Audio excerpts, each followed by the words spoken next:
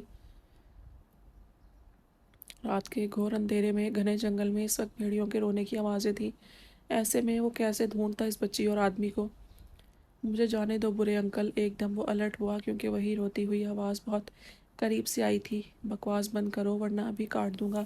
ایک مردانہ آواز آئی۔ برہان گن بلند کرتا اس آواز کے تعاقب میں آیا تو ٹھٹک گیا اور جلد ہی درخت کی آڑ میں ہو گیا۔ سامنے ہی مدھم ٹارچ کی روشنی میں زمین پر وہ آدمی بیٹھا اس بچی کے ہاتھ منہ باندھ کر اب شراب نکال کر پینے لگا تھا۔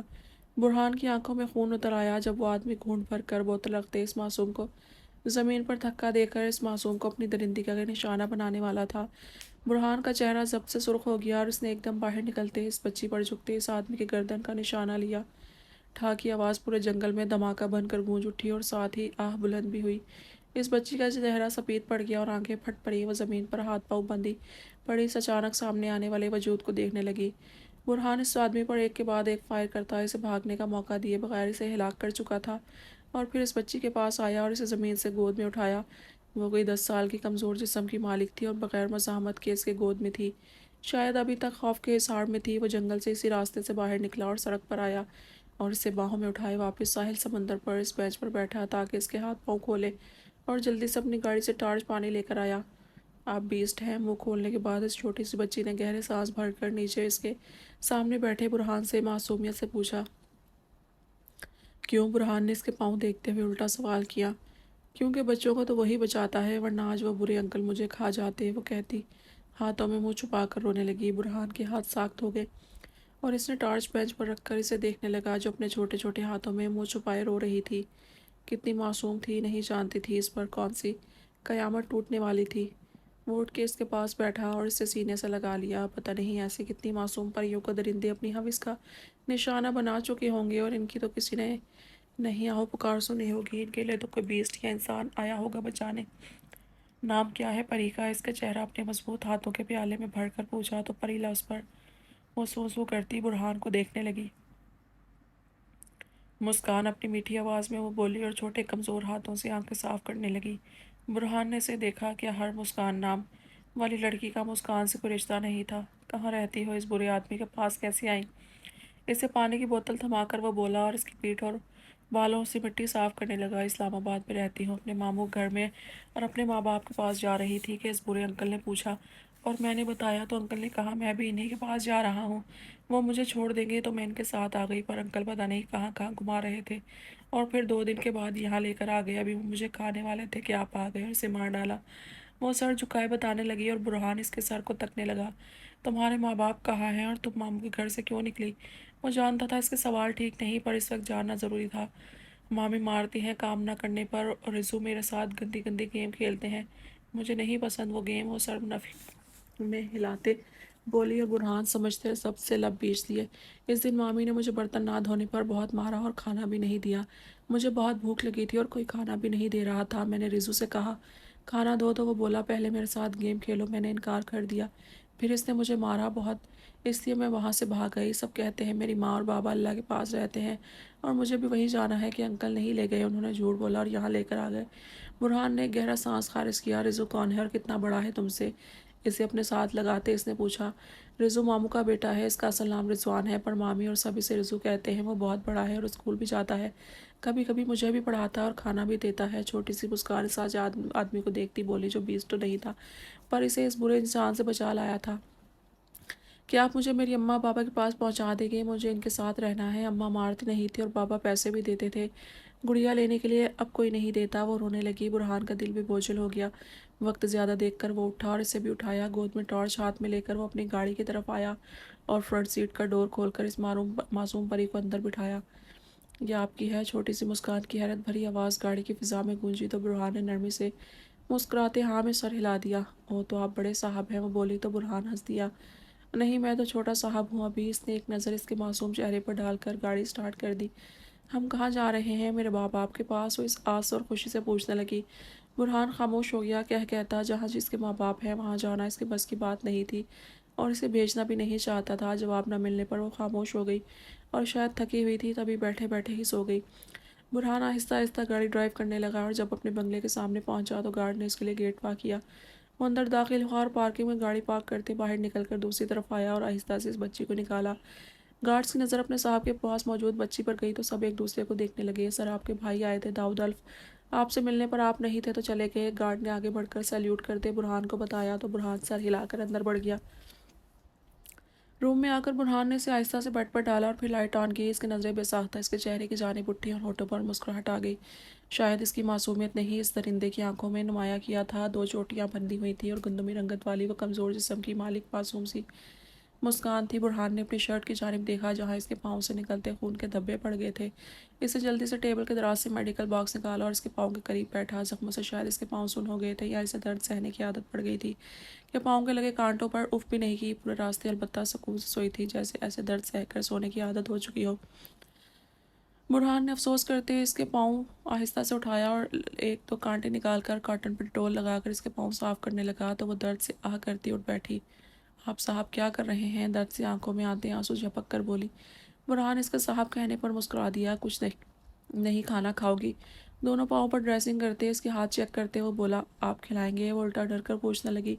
اور چوٹیں نہیں لگیں، بس پاؤں میں جوتی اتر جانے سے کانٹے لگے تھے۔ میں نے کہا تھا انکل سے میری جوتی گر گئی پر انہوں نے اٹھانی نہیں دی۔ اب میں کیا پہنوں گی؟ وہ ناک سے کوڑ کر بولی۔ ضرور، اگر تم کھانا چاہو۔ یہ غریب کا کھانا تو کھلاؤں گا، وہ میڈیکل باکس دراز میں رکھتے بولا تو اس کی آنکھیں پھیل گئیں۔ آپ اور غریب؟ وہ اس کے روم کو دیکھتی ہنسی۔ ایسے تو گھر ہم مامی کی ٹی وی میں دیکھتے تھے، اور آپ کی گاڑی کتنی بڑی ہے، اور یہ چارپائی بھی دیکھو کتنی بڑی اور نرم ہے، میں نے پہلے کبھی نہیں بیٹھی اس پر، اور دیکھو کتنا خوبصورت گھر ہے، میں تو وہاں زمین پر سوتی تھی۔ کہتی کہتی وہ پھر مایوس ہو گئی۔ اچھا رو مت، میں کھانے کے لیے کچھ لاتا ہوں۔ وہ اس کے سر پر ہاتھ پھیرتے وہاں سے موبائل اٹھا کر باہر نکل گیا اور مسکان اس کی چوڑی پشت کو دیکھ کر روم کو ستائش بھری نظروں سے دیکھنے لگی۔ کچھ چیزیں تو اسے سمجھ نہیں آئی پر کچھ کو دیکھ کر وہ آنکھیں پھیلا گئی، جیسے الماری، دوسرا فرنیچر۔ برہان نے کچن میں آ کر موبائل آن کیا اور مسکراتے داد کے نمبر پر نکاح مبارک کا میسج بھیجا۔ پھر موبائل شیلف پر رکھ کر فروٹ نکال کر اس کے لیے فروٹ چاٹ بنانے لگا کہ داد کا رپلائی آ گیا۔ وہ مسکرا دیا جب خیر مبارک دیکھا، مطلب وہ کامیاب گیا تھا۔ پھر ایک دو میسج کے ساتھ اپنے باپ کے نمبر پر سوری کا میسج سینڈ کرتے موبائل جیب میں ڈالتے ٹرے اٹھائے اپنے روم میں آیا۔ یہ کیا ہے؟ اتنے فروٹ کتنے کے ہیں؟ چھوٹی سی مسکان فروٹ چاٹ میں کریم اور فروٹ دیکھ کر حیرت سے مختلف فروٹس کو دیکھ کر بولی، جو اس کے ہینڈ واش کروا رہا تھا۔ یہ 10 روپے کے ہیں۔ منہ میں ڈالتے ڈالتے مسکان کا ہاتھ رکا۔ 10 روپے میں سب؟ وہ حیرت زدہ ہوئی۔ ہاں سب۔ نائٹ ڈریس نکالتے وہ ہنسا۔ ارے یہاں اتنے سستے ہیں، پھر میں نے 20 روپے جمع کیے ہیں، مجھے لا کر دیں گے تاکہ اماں کے پاس خالی ہاتھ نہ جاؤں، وہ کہتی جلدی سے اپنے دامن میں لگی بندی گرا کھولنے لگی، جس سے سکے بیڈ پر گرے۔ برہان الماری سے ٹیک لگائے اس کی کارروائی کو دیکھنے لگا۔ آپ کو پتہ ہے میں نے رزو اور دوسرے بچوں کے ہوم ورک کر کے کمائے ہیں 2 روپے میں، میں نے سوچا تھا اماں کو دوں گی، پر اب آپ ہی اب مجھے ان سے فروٹ لا دیجیے گا تاکہ اماں کو دوں، وہ خوش ہو جائیں گی، اللہ کو بھی دوں گی، بابا نے تو میرے لیے گڑیا بھی لے کر رکھی ہوگی، میں نے انہیں کہا تھا۔ وہ خوشی سے اپنی رو میں بولتی جا رہی تھی، ابھی رکھو صبح لے کر دوں گا، وہ مسکرا کر کہتا۔ باتھ روم میں بند ہو گیا۔ اگر وہ مضبوط اعصاب کا مالک نہ ہوتا تو شاید اس کا دل پھٹ جاتا۔ وہ فریش ہو کر آیا تو پلیٹ کو انگلی گھما کر پھر اپنے اسے منہ میں ڈال کر چاٹ رہی تھی۔ برہان کو ہنسی آ گئی جسے وہ خوبصورتی سے چھپاتا۔ ٹرے اس کے سامنے سے اٹھانے لگا تو وہ مسکرا دی۔ آپ کے کھانے تو بہت اچھے ہیں اور بہت آسان بھی، صرف فروٹ ڈال کر اس میں آٹا ڈالنا ہے نا؟ اس کی پشت کو دیکھتے وہ بولی تو اس بار برہان کہکا لگا اٹھا۔ ہاں آٹا زیادہ ہو گیا، تھوڑا ڈال دیا۔ کیسا لگا تمہیں؟ وہ مشکل مسکراہٹ روک کر وہ مڑا اور شرارت سے پوچھا۔ اس کے کہے پر وہ جھونپ گئی۔ وہ صاحب مجھے زیادہ معلوم نہیں، کچھ کھانا بنایا نہیں۔ وہ اپنی صفائی دینے لگی تو برہان سر ہلا کر ٹرے ٹیبل پر رکھ کر خود صوفے پر آ کر لیٹ گیا۔ عمر دیکھو اور کھانا بنانے کا سوچ رہی تھی۔ آپ یہاں کیوں سو رہے ہیں صاحب؟ یہ آپ کی چارپائی ہے، آپ یہاں آ جائیں، میں نیچے سو جاؤں گی۔ وہ پاؤں نیچے رکھنے والی تھی کہ برہان نے جلدی سے کہا،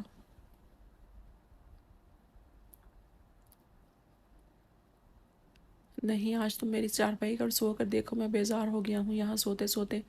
برہان کے کہنے پر مسکان نے اسے دیکھا۔ امیر لوگوں کے اپنے ہی نخرے ہیں، کہاں اتنی زبردست چارپائی اور کہاں چھوٹا سا ایک صوفہ۔ وہ کندھے اچکا کر واپس لیٹ گئی اور آنکھیں موند گئی۔ صاحب آپ کل مجھے میرے ماں باپ کے پاس چھوڑ کر آئیں گے نا؟ کچھ دیر بعد اس کی نیند میں ڈوبی آواز برہان کے سماعتوں سے ٹکرائی۔ وہ لب بیچ گیا اور کوئی جواب نہ دیا۔ کچھ دیر بعد جب کمرے میں اس کی سانسوں کی آواز گونجنے لگی تو وہ اٹھ کر لائٹ آف کرنے لگا۔ اب کہ بے ساختہ نظر اس کے معصوم چہرے پر پڑی تو اس کے ماتھے پر بوسہ دیے بغیر نہ رہ سکا اور کمفرٹر اڑا کر واپس اپنی جگہ پر آ کر لیٹ گیا۔ اب اس کا سوچوں کا رخ اپنی فیملی کی طرف تھا۔ تمہیں جانوروں میں کون سے جانور پسند ہے؟ مسکان پاس بیٹھی حور سے پوچھنے لگی۔ حور نے سوال پر ناسمجھی سے نظریں اٹھائی۔ مجھے کیا پتا، میں نے کون سا انہیں دیکھا ہے؟ وہ کندھے اچکا گئی۔ پھر بھی بلی ہے، کتا ہے، گدھا، گھوڑا، شیر، مور، کوئی بھی۔ وہ کچن میں لنچ ریڈی کرتی کک کو دیکھتی بولی۔ مجھے نہیں پتا، کیا پتا یہ کیسے ہوتے ہیں، میں نے کون سا انہیں ہو کر محسوس کیا ہے؟ وہ بنا گئی سوال کا اصلی مقصد۔ تمہیں پتا ہے کتے کی ایک نسل ہے جو چھوٹے اور بہت خوبصورت ہوتے ہیں، ان کے لمبے سفید بال ہوتے ہیں اور انتہائی کے پیارے ہوتے ہیں، اور وہ پیار بھی بہت کرتے ہیں۔ وہ ببل منہ میں ڈالتے بولی۔ تو میں کیا کروں؟ تم لو اسے، اور تمہارے جو تنہائی کا گلہ ہے وہ ختم ہو جائے گا، پر تمہیں اسے بہت محبت دینی پڑے گی اور اپنے ساتھ ہی رکھنا پڑے گا۔ مشورے کے ساتھ وہ معلومات بھی فراہم کرنے لگی۔ میں خود کو نہیں سنبھال سکتی، کتا کیا پالوں گی؟ اور رولین تلخی سے ہنسی۔ مسکان نے گھبرا کر آس پاس دیکھا، کہیں اسے ہٹ کرتے کسی نے دیکھ تو نہیں لیا۔ پھر اس کا جائزہ لینے لگی، پر ایسی کوئی مشکوک چیز سامنے نہیں آئی تو سکون کا سانس لی گئی۔ تم کر سکتی ہو، وہ بہت معصوم اور پیارا ہوگا۔ اگر اسے تم سے محبت ہو گئی تو جہاں تم جاؤ گی وہیں آئے گا اور تمہیں بھی اپنی محبت دے گا، سوچ دو۔ مسکان اٹھ کر اس کے پاس آئی اور سرگوشی میں بتانے لگی۔ کتنے کا ہے؟ حور نے سوچا ٹرائی کرنے سے کیا جاتا ہے، اور مسکان کی بانچیں کھل گئی۔ پیسوں کی پرواہ مت کرو، تم صرف ہاں اور نہ میں جواب دو۔ کاٹے گا تو نہیں؟ حور کو ڈر لگنے لگا کہ اتنا بڑا فیصلہ لینے سے۔ نہیں پاگل، بالکل بھی نہیں، البتہ وہ تو بہت سویٹ ہوتے ہیں، صرف پیار دینا جانتے ہیں۔ اس کا ہاتھ اپنے ہاتھ میں لے کر بولی۔ پھر کیا کہتی ہو، لا دوں کل؟ ٹھیک ہے، اگر اتنا پیارا ہے تو لا دو۔ حورلین اس بات میں سر ہلانے لگی اور مسکان کے دل پر فوار سی پڑ گئی۔ اس نے بے ساختہ اپنی گردن پر انگلیاں پھیری۔ اب آئے گا مزہ سعید صاحب، بڑی ناگوار گزرتی ہے نا آپ کو مداخلت۔ وہ اپنی سوچ پر مسکراتی حور کو دیکھنے لگی۔ حورلین بی بی لنچ ریڈی ہے، ٹیبل پر لگا دوں؟ مؤدب سی کک بولی۔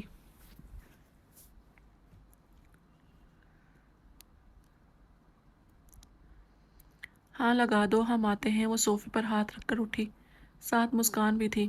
وہ چلتی ڈائننگ ٹیبل پر آئی اور ایک چیئر گھسیٹ کر بیٹھی۔ مسکان اس کے پیچھے ہی تھی۔ اس کے بیٹھنے کے بعد خود بھی بیٹھ گئی۔ کک حورلین کے سامنے اپنا بنایا گیا لنچ پیش کرنے لگی۔ بس مسکان نے دیکھتے پھر اسے روکا اور حور کو چمچ پکڑایا۔ وہ مسکراتی کھانے لگی اور مسکان بھی اپنی پلیٹ میں کھانا نکال کر کھانے لگی۔ اب میں جاتی ہوں حورلین بی بی، ٹیبل صاف کرنے اور برتن دھو کے کچن کی صفائی تک کا کام مسکان پر تھا۔ اس کی اجازت لینے پر حور نے سوچا کہ اللہ حافظ کو تو پوچھا نہیں سعید سے۔ ٹھیک ہے، وہ اتنی کم انگلش پر مایوس ہو گئی۔ کیا ہوا، تمہارا منہ کیوں اتر گیا؟ مسکان نے اس کے تاثرات دیکھتے پوچھا تو حورلین نفی میں سر ہلا گئی۔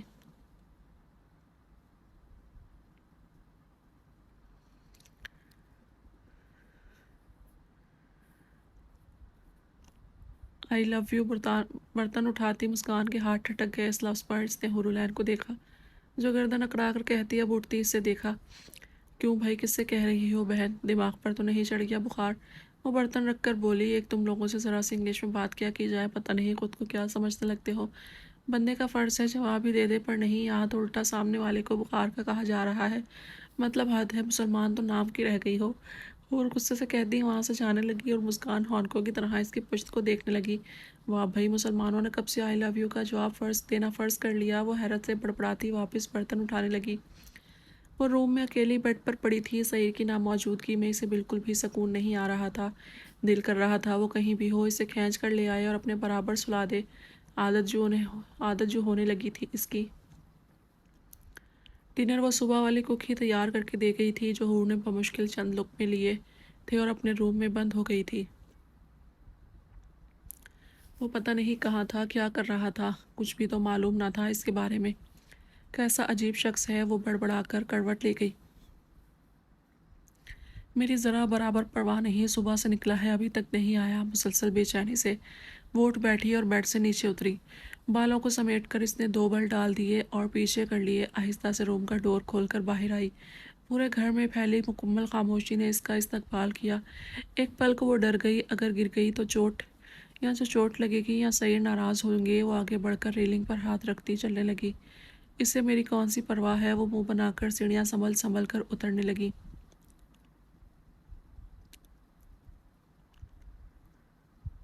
اور جب نیچے قدم رکھا تو گرتے گرتے بچی۔ اس کا دل دھک دھک کرنے لگا۔ یا اللہ، آپ کا لاکھ لاکھ شکر۔ وہ گہرا سانس بھر کر بائیں جانب مڑی اور پھر سیدھا چلتی گئی، کیونکہ اس کے قدم گنے ہوئے تھے۔ سلائڈ گلاس ڈور سے وہ بیک سائڈ پر آئی۔ تازی ہوا کا جھونکا جب اس کے جسم اور چہرے پر ٹکرایا تو وہ گہرا سانس بھر کر مسکرا دی۔ میں کچھ بھی کر سکتی ہوں، وہ سرگوشی میں خود سے مخاطب ہوئی اور ہنس پڑی۔ وہ کچھ قدم مزید آگے بڑھی اور پھر نیچے بیٹھ گئی۔ ٹھنڈے ٹھنڈے فرش کو ہاتھوں پر محسوس کرتے وہ مسکرائی اور لیٹ گئی۔ اس سے معلوم نہیں تھا وہ کہاں ہے اور کیوں آئی ہے، صرف یہ جانتی تھی بغیر سعید کے وہ روم اسے بے چین اور گھٹن میں مبتلا کر رہا تھا۔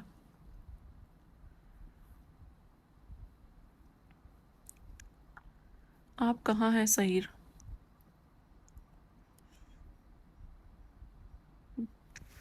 گھوسرو شاگرد تو سنے تھے، پر گھوسرو استاد پہلی باری دیکھا ہے۔ وہ ناک چڑھا کر کہتی آنکھیں موند گئی اور اسے معلوم نہ ہوا کہ اسے جانا بھی ہے واپس روم میں۔ وہیں سو گئی گہری نیند میں۔ صبح کی کئی سفید کرنیں دور افق پر پھیلی۔ تب اس کی گاڑی پورچ میں رکی تھی۔ وہ اتر کر چلتا اندر آیا تو عارف نے گیٹ لاک کرتے اس کے پیچھے آیا۔ آج دیر ہو گئی۔ عارف نے سگریٹ بوٹ سے مسلتے سعید کی چوڑی پشت کو دیکھتے پوچھا۔ ہاں، کچھ کام آ گیا تھا، پھر شکیل کی فیملی کو پیسے بھی پہنچا دیے۔ الف سے کہہ دینا وہ اب شکیل کی فیملی سے دور رہے۔ اس کے کہنے پر عارف نے سر ہلایا۔ الف کا نکاح ہو گیا۔ عارف اس کے سامنے والے صوفے پر بیٹھ کر بولا۔ جانتا ہوں۔ عین کو معلوم ہوا۔ اس کا اشارہ مسکان کی طرف تھا، کیونکہ وہ ایک بات پیٹ میں نہیں رکھتی تھی۔ میں نے نہیں بتایا، نہ ہی الف نے اسے۔ سعید سر ہلا کر رہ گیا۔ کیا چھپانا صحیح رہے گا؟ سعید اس کی بہن ہے۔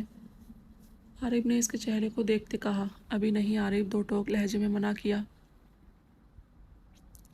تمہارا بازو کیسا ہے؟ عارف نے ٹاپک چینج کر دیا۔ ٹھیک ہے اب، سعید کہتے اٹھا اور سیڑھیاں چڑھتا روم میں آیا۔ عین کہاں ہو؟ مسکراتے لہجے میں بیڈ کو خالی دیکھ کر وہ بولا، پر جلد محسوس ہوا روم میں کوئی نہیں ہے۔ عین، میرا بچہ جواب دو۔ وہ حال نما اس روم کو پورا دیکھنے لگا کہ شاید وہ مل جائے، پر وہاں کوئی ہوتا تو جواب دیتا۔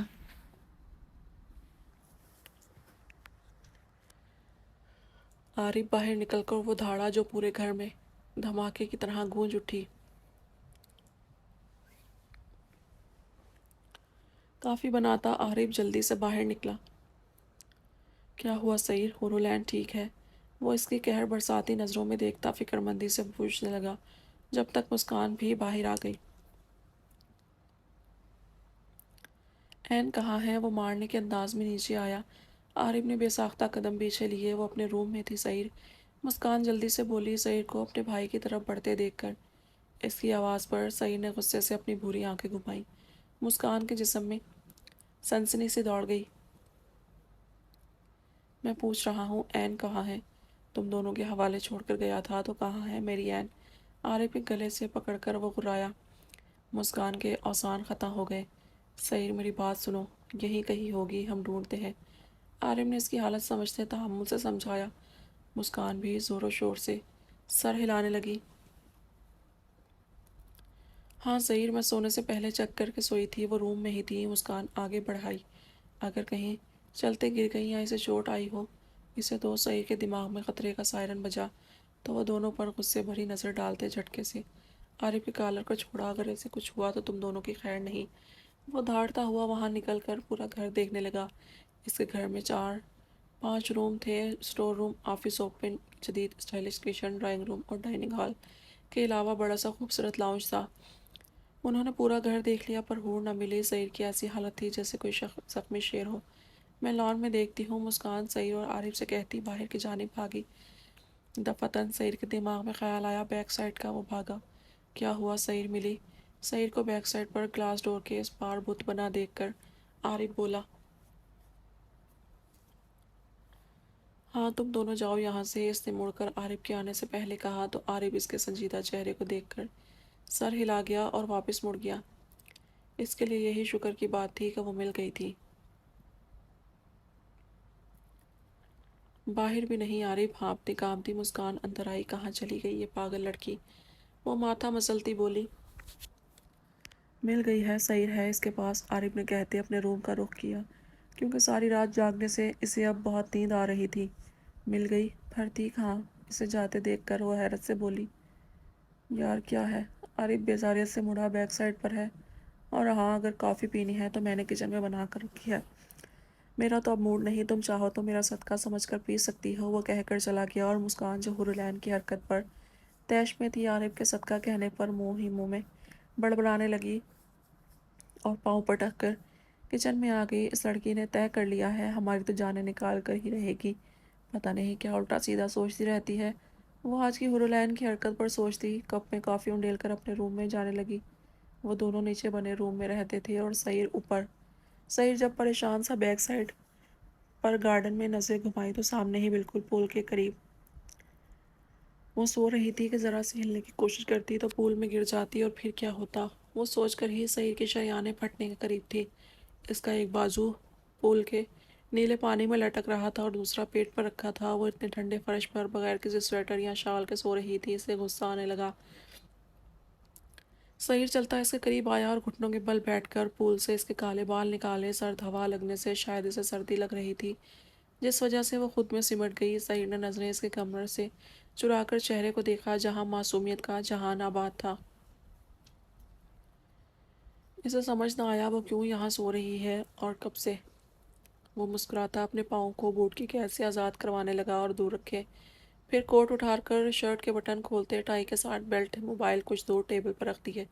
اب وہ تھا اور اس کی این جو میٹھی نیند کے مزے لے رہی تھی، سب کو پریشان کر کے۔ اس کا مضبوط چوڑا جسم کسی باڈی بلڈر کی طرح لگ رہا تھا، اور 6 فٹ سے نکلتا قد ایک پرسار سحر انگیز شخصیت کا مالک تھا۔ وہ آہستہ سے مسکراتا پول میں اترا اور تیرتا حورالعین کے بالکل پاس آ کر رکا، اور کنارے پر اپنے مضبوط بازو ٹکا کر ایک ہاتھ اپنے چہرے پر پھیرتے بالوں کو پیچھے کر گیا۔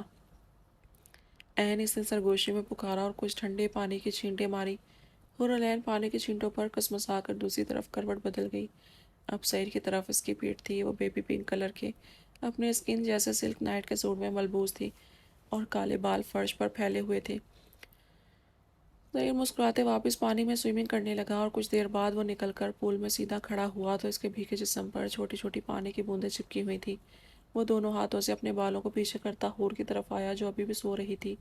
سعید نے اپنا ہاتھ اس کی کمر میں ڈالا اور اسے اپنی طرف کھینچا۔ جب وہ پول کے قریب ہوئی تو سعید نے اسے اپنے بازو میں اٹھا لیا۔ کون ہے؟ حور نے ایک دم گھبرا کر آنکھیں کھولی۔ نیند تو جیسے بھاگ گئی تھی۔ وہ وحشت زدہ سی بولی، تمہارا شوہر۔ سعید پانی کے کنارے سے پیچھے ہوتے بولا تو اس کی آنکھوں میں سکون اتر آیا۔ آپ بھیگے ہوئے ہیں کیوں ہیں سعید؟ اس کے سینے پر اپنا ہاتھ رکھتے وہاں بھیگا پن محسوس کرتے وہ ناسمجھی سے بولی، نہا کر آئے ہیں۔ وہ سعید کے بلند بازو میں تھی تبھی سمجھ نہیں پا رہی تھی کہ وہ کہاں ہے۔ نہیں، سعید نے مسکراتے اس کے گلابی چہرے کو دیکھتے کہا، اور اسے تھوڑا سا نیچے کیا کہ اس کی پشت اور آگے پانی گھوم گیا۔ وہ بل کھا کر اوپر ہوئی۔ سعید، روم میں سیلاب آ گیا ہے سعید۔ اس کا دل دھک دھک کرنے لگا اور وہ چیخ کر بولی۔ سعید نے بامشکل اپنا کہکہ دبایا اور پھر اسے تھوڑا سا نیچے کیا۔ وہ ٹھنڈے ٹھنڈے پانی کو صبح سویرے اپنے جسم پر محسوس کرتی بے تحاشا چیخنے لگی، سیلاب سیلاب سعید بچاؤ! وہ ہاتھ پیر مارتی مسلسل چلانے لگی۔ اب کی بار سعید اپنا کہکہ دبا نہ سکا اور اسے سیدھا کھڑا کرتے اپنے مقابل کیا۔ یہ سیلاب رات کو ہی آ چکا ہوتا سعید کی جان، وہ مسکراتا بولا، اور اسے دیکھنے لگا جو حیران شوق سے ایک بازو اس کے گرد ڈالے دوسرے ہاتھ سے پانی کو چیک کر رہی تھی۔ ہم کہاں ہیں سعید؟ اسے لگا اس کا کوئی خواب ہے، پر اس کے پاؤں کے نیچے پانی میں تھے اور وہ سعید کے سہارے پانی میں کھڑی تھی جو اس کی کمر سے اوپر آ چکا تھا۔ ہم سوئمنگ پول میں ہیں ڈارلنگ۔ وہ اس کی کمر کو دونوں ہاتھوں سے پکڑ کر کھڑا تھا، اور حور نے سنتے ہی خوف سے دوسرا ہاتھ بھی اس کے گرد کیا اور اسے مضبوطی سے جکڑ لیا۔ ہم یہاں کیا کر رہے ہیں؟ وہ کچھ ڈوبنے کے خوف تو کچھ اتنی ٹھنڈ میں پانی میں ہونے کی وجہ سے غصے سے بولی۔ اور ٹائم کیا ہوا ہے؟ غصے ضبط کرتے اس کا چہرہ سرخ پڑ گیا جو سعید کو انتہائی پیارا لگ رہا تھا۔ میرا بچہ ہم پول میں ہیں اور میری گھڑی شرٹ موبائل سب کچھ باہر ہے، اندر صرف ہم دونوں کو ہی آنے کی اجازت ملی ہے، تو پھر وقت کیسے بتاؤں؟ اور یہاں میں نہیں، تم مجھے لائی ہو اپنے قریب کرنے کے لیے۔ سعید کہتے ہوئے اپنے بھیگے لب اورولین کی گردن پر رکھ دیے۔ وہ کام کر رہ گئی اور اسے یاد آیا کہ یہاں تو وہ خود ہی آئی تھی اور بیٹھے بیٹھے ہی سو گئی، تو کیا ساری رات ادھر ہی سوئی ہوئی تھی؟ وہ بھی سوچ رہی تھی کہ سعید نے اس کے ساتھ ہی ایک ڈبکی لگائی۔ اورولین کی آنکھیں پھٹ گئیں۔ سعید اپنے ناک میں پانی جانے سے وہ خوفزدہ ہوتی لمبے لمبے سانس لینے لگی۔ آئی لو یو سعید کی جان، اس کے کان پر اپنے لب رکھ کر اس نے کہا، تو اس حالت میں بھی ہور سر ہلانے لگی۔ آئی لو یو ٹو۔ سعید جو کہنے کے لیے جھکا تھا، ہور نے ایک دم اس کے گلے میں باہیں ڈالی اور وہ جیسے اوپر ہوا تو وہ بھی بلند ہو گئی۔ اپنے تحت اس نے سلام کا جواب دیا تھا جو ہر مسلمان پر فرض تھا۔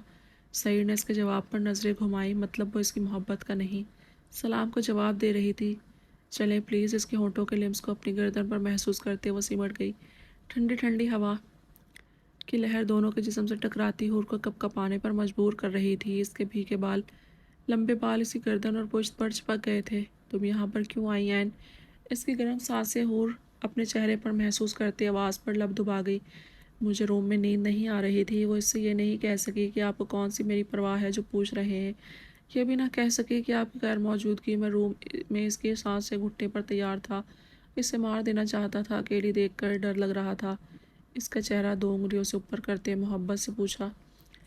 ہور کہنا چاہتی تھی، آپ کی پناہوں میں آ کر ڈر تو کہیں دور بھاگ گیا ہے۔ ایک سکون ہے جو اپنی ماں باپ کی موجودگی میں ملتا تھا، ایک احساس ہے جو اس کا دل دھڑکانے پر مجبور کرتا ہے، پر اس میں اتنی ہمت نہیں تھی یہ سب کہنے یا اس سے بھی بہت کچھ کہنے کی۔ تبھی بے ساختہ سر اس بات میں ہلانے لگی، پھر تمہیں روم سے باہر نہیں آنا چاہیے تھا ڈارلنگ۔ اسے بازو میں اٹھا کر سوئمنگ پول سے باہر آیا اور اسے زمین پر کھڑا کیا۔ ہور نے کوئی جواب نہیں دیا، البتہ اپنے بھیگے لباس کی وجہ سے اس سے الگ نہیں ہو رہی تھی۔ سعید اس کے حیا سے گلنار چہرے کو دیکھتے مسکرایا اور اسے ساتھ لے کر ٹیبل کے قریب پہنچ کر اپنا کوٹ اور شرٹ اٹھا کر شرٹ خود پہنی اور کوٹ اسے پہنا دیا۔ ایک پل کو اس کی نظروں نے بغاوت کی، پر اس نے سختی سے اپنی نظروں پر پہرا بٹھا دیے اور اسے باہوں میں اٹھا لیا۔ تمہیں چوٹ آ سکتی تھی، سیڑھیاں چڑھتے وہ بولا، پر ہور خاموشی رہی۔ ہاں یہ تو سچ تھا کہ اسے چوٹ بھی آ سکتی تھی، پر کیا کرتی جب دل اس کے بغیر روم میں رہنا نہیں چاہتا تھا۔ روم میں آ کر اس نے اسے نیچے اتارا تو ہور دونوں ہاتھوں سے کوٹ کو پکڑ گئی جو کافی کھلا اور لمبا تھا کہ گھٹنوں تک آ رہا تھا۔ سعید نے آگے بڑھ کر وارڈروب سے اس کا ڈریس نکالا اور اس کے ہاتھ میں تھمایا۔ تم چینج کرو، میں موبائل اور بوٹ لے کر آتا ہوں۔ اس کا گال تھپتھپا کر کہتے وہ واپس باہر جانے لگا۔ اس کی غیر موجودگی محسوس کرتے ہور نے گہرا سانس بھر کر کوٹ اتارا اور نیچے رکھا۔ اپنے بال سمیٹ کر وہ آگے رکھتی پیچھے پہنے ہوئی شرٹ کی زپ کو بند کرنے لگی جو کافی مشکل تھی کہ دفعتاً پیچھے سے انگلیوں کے لمس محسوس کرتی اس کی آنکھیں پھٹ گئیں اور منہ پر ہاتھ جمائے۔ سعید آپ، اس سے بولا نہ گیا اور چہرہ تپ کر سرخ انگارا ہو گیا۔ وہ گھبرا کر دور ہوئی اس سے کہ پاؤں میں اپنے نیچے پڑے کپڑوں سے الجھ کر گرنے ہی والی تھی کہ ایک دم سعید نے آگے بڑھ کر اسے تھاما۔ وہ آہ کرتی لمبے لمبے سانس دینے لگی جو اس صورتحال سے پھول گیا تھا۔ سعید نے اپنی انگلی اس کے کانپتے لبوں پر رکھ دی۔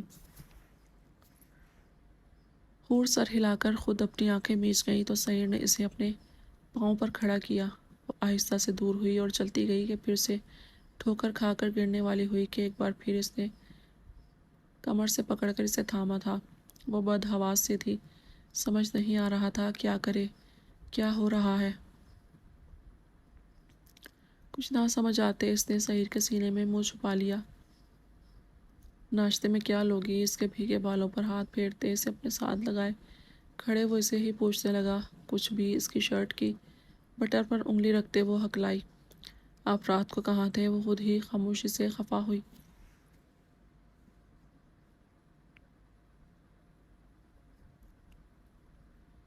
کچھ کام سے گیا تھا شہر سے باہر۔ اسے اپنے ساتھ لے کر وہ بیڈ پر بیٹھا۔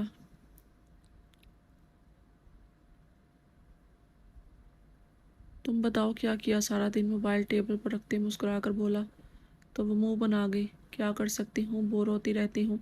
اس کا منہ پھیل گیا۔ سعید کی نظر اس کے ناخن پر گئی جہاں بلیک نیل پینٹ لگائی تھی۔ یہ کیوں لگائی ہے؟ غصے سے اس کے دونوں ہاتھ کی انگلیاں اوپر کی۔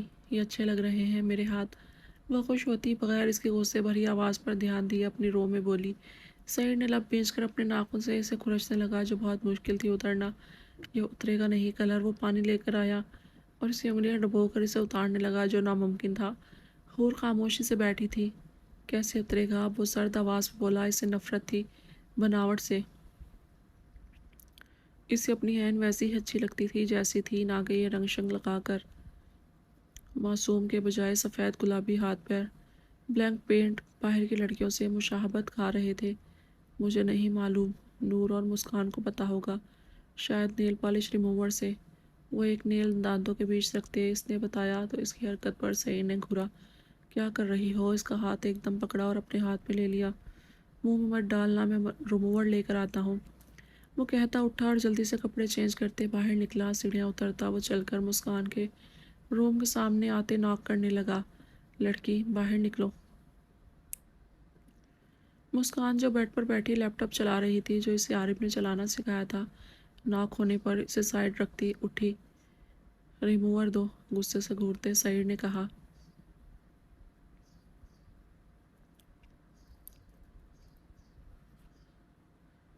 کیسا ریموور؟ مسکان نے حیرت سے ابروج کھائے۔ عین کے ناخنوں پر لگے پینٹ کا ریموور، وہ کہتا اندر گھس آیا اور مسکان سمجھتی اپنی مسکراہٹ روکنے لگی۔ ڈریسنگ ٹیبل پر رکھے مختلف میک اپ کی اشیاء کو دیکھتے وہ ان میں سے ریموور ڈھونڈنے لگا کہ اس کی نظر بلیک نیل پالش پر گئی۔ غصے سے دانت پیس کر اس نے ایک نظر مسکان کی جانب موڑا جو اسے ہی دیکھ رہی تھی۔ کہاں ہے وہ غصے سے گھرایا۔ دے رہی ہوں، منہ بنا کر کہتی وہ دراز سے نکال کر اس کے سامنے کرنے لگی تو جھپٹ کر غصے سے سعید نے اس کے ہاتھ سے لیا اور دوسرا ہاتھ پھیر کر ٹیبل سے سب کچھ نیچے گرا دیا۔ خبردار، آئندہ ایسی کوئی چیز اسے لگائی، انگلی سے وارن کرتا وہ دھپ دھپ کرتا وہاں سے نکلا۔ پیچھے مسکان جو سکتے میں کھڑی تھی، مٹھیاں بھیج گئی۔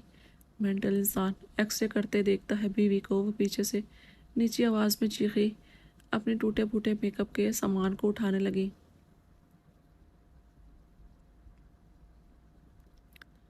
سعید اچھے نہیں لگ رہے انگلیوں سے نیل پالش اتارتے ہوئے وہ سعید سے بولی، تم جیسی ہو ویسی اچھی لگتی ہو، یہ گند مت لگایا کرو۔